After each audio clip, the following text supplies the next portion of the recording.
It was one of those shifts long, intense, and emotionally draining. The emergency room buzzed with the usual noise, stretchers being wheeled in, machines beeping, nurses calling out vitals. In the middle of it all, a young man was rushed in, barely conscious, drenched in sweat, with extremely low blood pressure. The diagnosis: suspected food poisoning. But something in my spirit didn't agree. As I took his vitals, I couldn't shake the feeling that something was wrong, very wrong.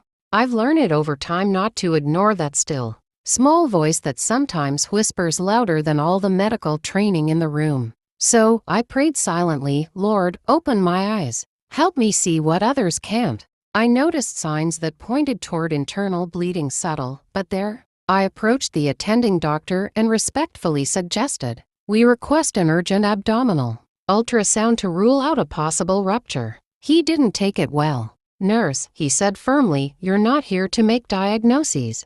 I was embarrassed but not deterred. I returned to my duties, praying under my breath. 10 minutes later, the patient's condition deteriorated. He began to seize. Everything changed in that moment. The doctor immediately ordered an ultrasound. The result? A ruptured spleen from a motorbike accident. The patient had dismissed as minor 2 days earlier. He was bleeding internally all along. Surgery was done quickly, and thank God he survived. Later that night, the same doctor found me. "You were right," he said quietly. "Thanks for speaking up. You probably saved his life." I smiled, but deep inside, I knew it wasn't just me. That shift reminded me of a powerful truth. Yes, I'm a nurse, but I'm also a woman of faith. I work with my hands, but I also trust God with my heart. We don't always get credit. We're not always heard. But when you combine professional skill, strong ethics, and prayerful intuition, God can use you to perform miracles.